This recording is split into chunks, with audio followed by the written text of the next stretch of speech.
Meus irmãos, a paz do Senhor Jesus. A paz do Senhor. Deixa assentar, meus irmãos. Livro de Romanos, capítulo de número 5, versículo de número 1 e 2. Enquanto você procura, eu quero estender aqui a minha gratidão a Deus pela oportunidade de poder estar aqui nesta noite, conhecendo essa igreja linda aqui em Avaí. Louvar a Deus pela vida dos pastores que aqui estão, pastor desta igreja, meu amigo José Augusto, líder, nosso líder. Deus abençoe pela oportunidade. Também um dos nossos presidentes, pastor Hernani. Deus abençoe, grata surpresa ter o Senhor conosco aqui.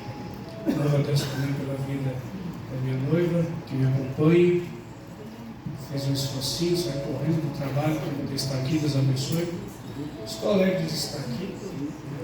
Mais podendo ministrar a palavra de Deus nessa noite. Sempre um prazer poder falar um pouco de Jesus, né?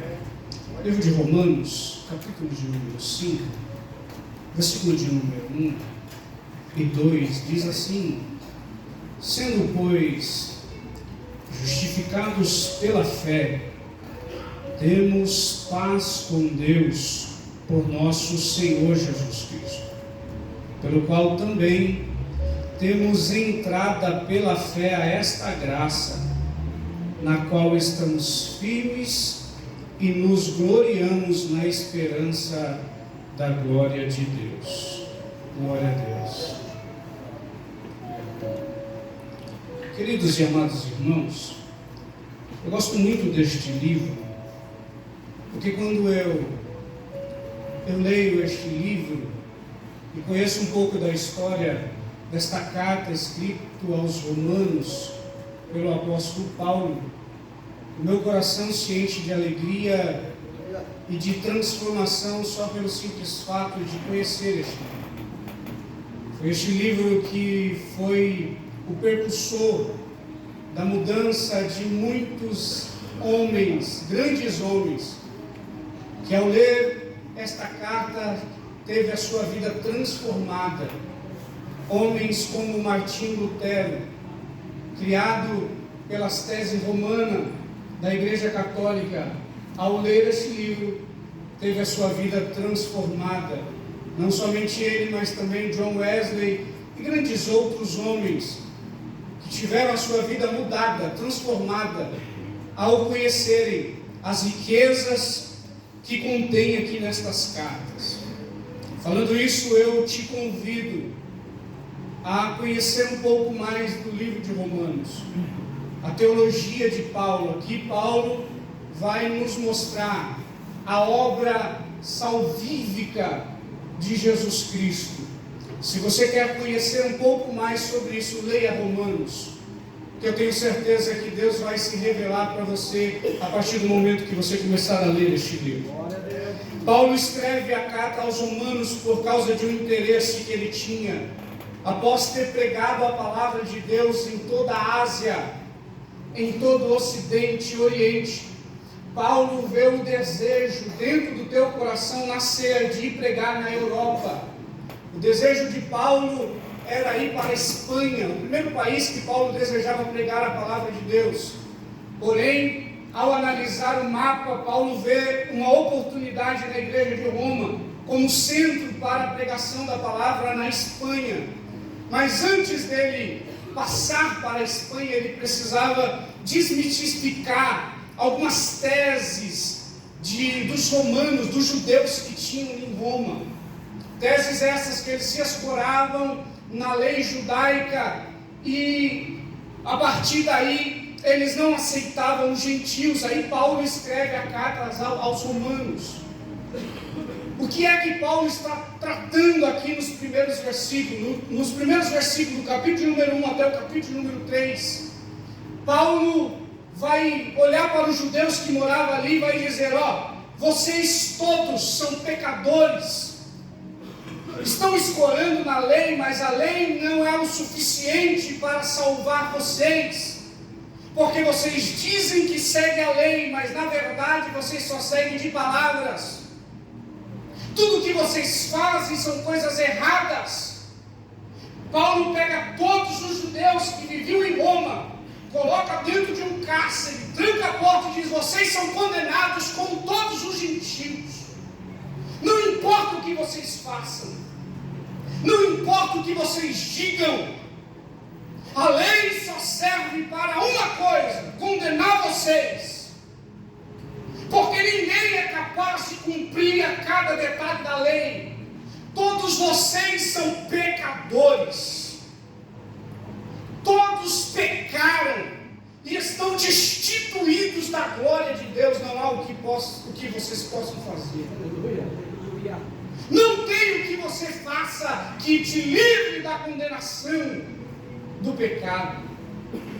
Paulo pega todos, judeus, gentios, coloca dentro de um cárcere e tranca todos lá dentro. Diz: não tem jeito para vocês, não há o que fazer. A obra humana não é capaz de tirar vocês desta cadeia, desta prisão. A lei não é capaz de tirar vocês desta prisão. Paulo termina o capítulo de número 3, no versículo de número 19, dizendo: ora, nós sabemos que tudo que a lei diz aos que estão debaixo da lei, para que toda a boca esteja fechada e todo mundo seja condenável diante de Deus. Versículo de número 20: por isso, nenhuma carne será justificada diante dela pelas obras da lei, porque pela lei veio o conhecimento do pecado. Paulo está dizendo: não importa o que vocês façam, vocês estão condenados. Judeu, circuncidado, está condenado. Ah, mas eu sou tradicional, está condenado. O pecado te alcançou.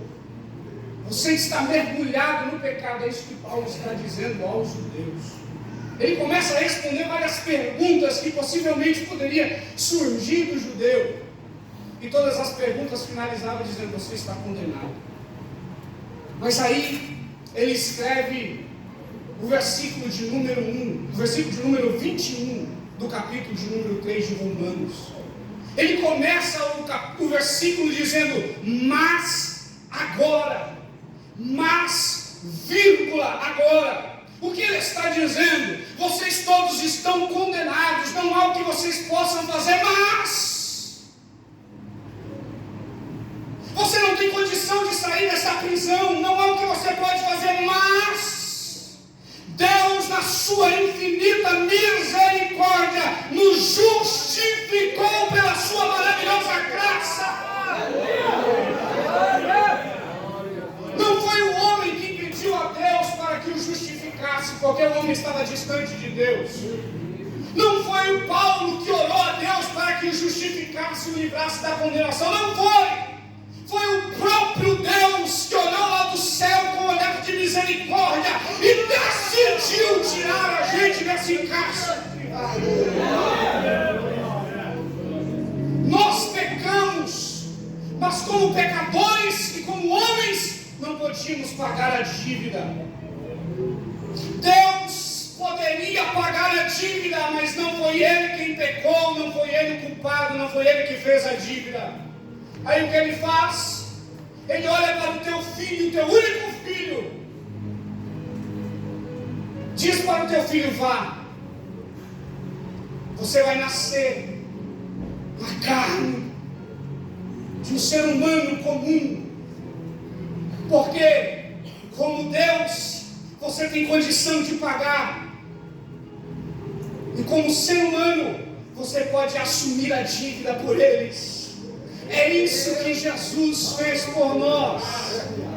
Nós não podíamos pagar a dívida, mas Deus enviou o teu filho, que na forma corpórea de um homem assumiu a minha e a sua dívida.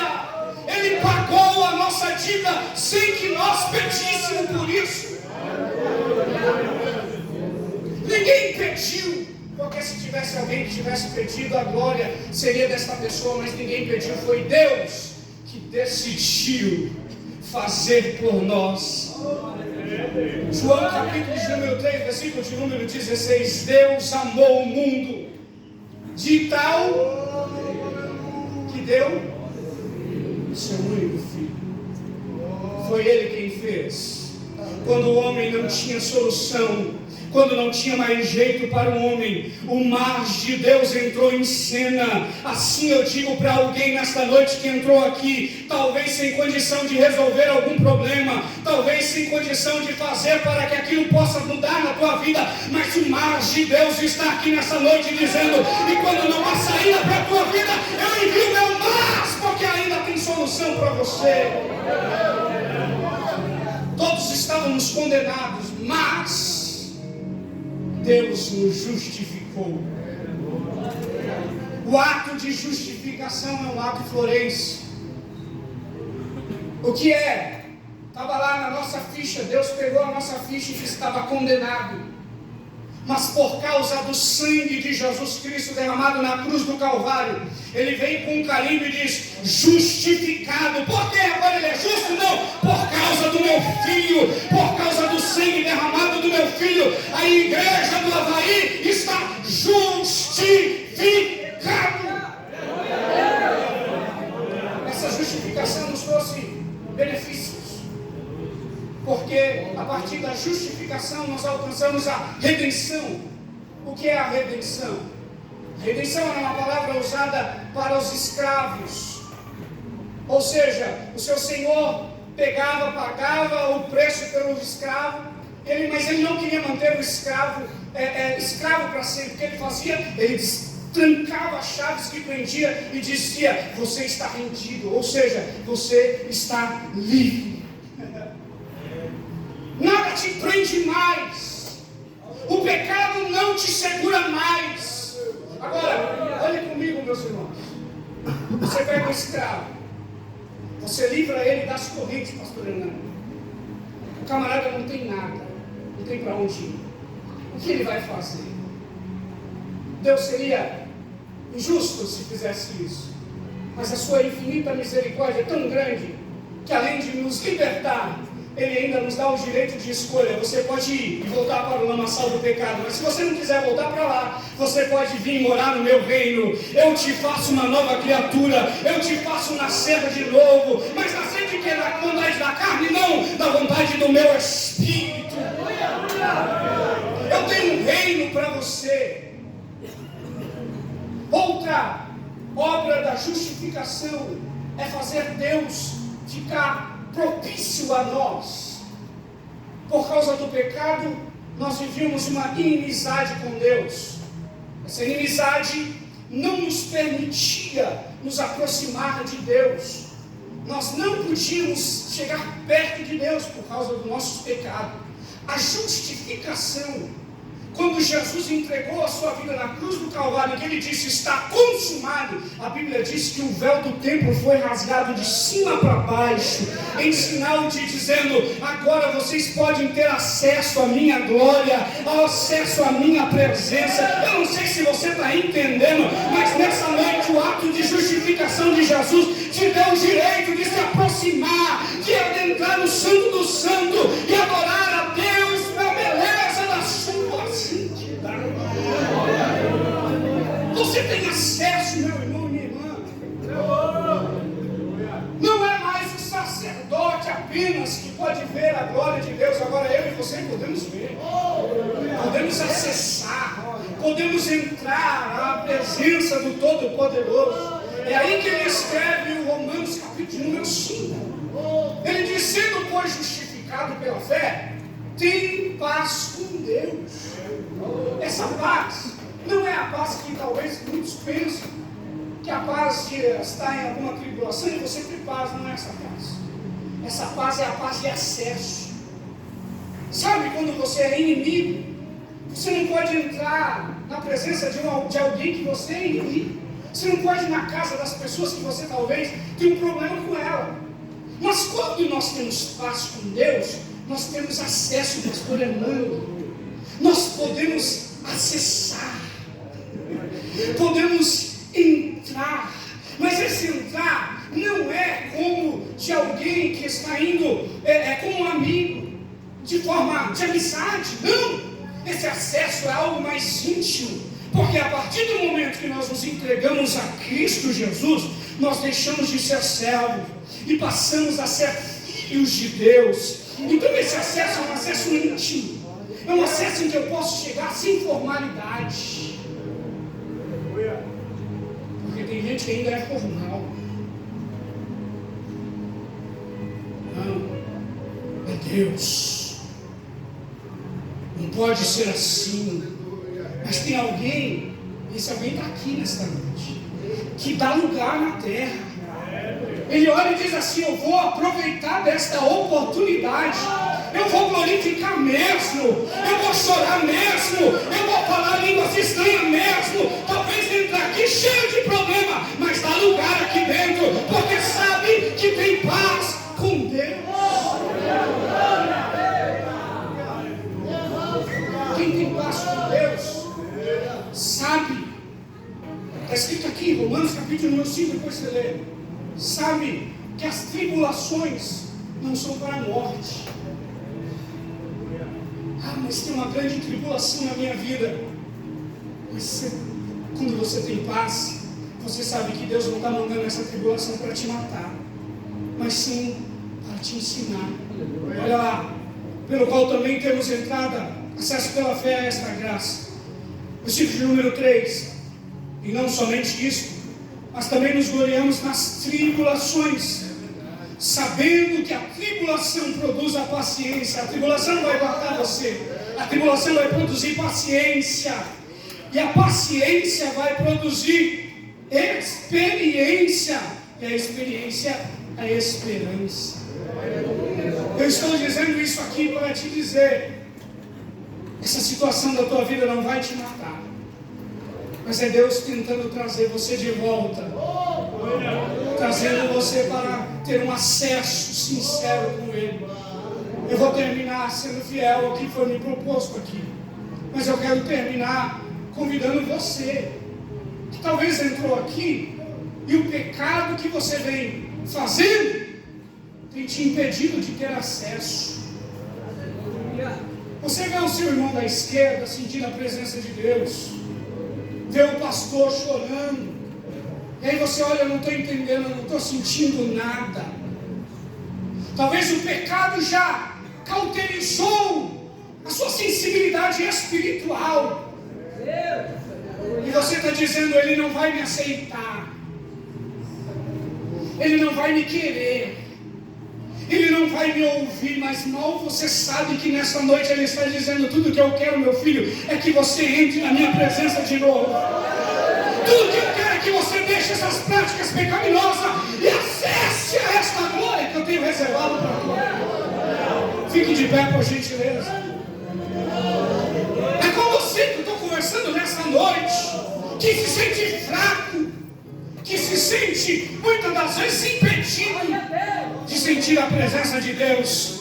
Eu profetizo que nesta noite você vai ser liberto deste pecado, você vai ter acesso à presença de Deus. Aí, como diz aquele hino que diz: quem já pisou no santo do santo deste lugar nunca mais sairá. Esse vai ser você a partir de hoje. Cadê aqueles que creem nisso? Levante a mão comigo e comece a glorificar este Deus. Você pode acessar, você tem direito de acesso. Essa presença está aqui nessa noite. Essa presença está aqui nessa noite.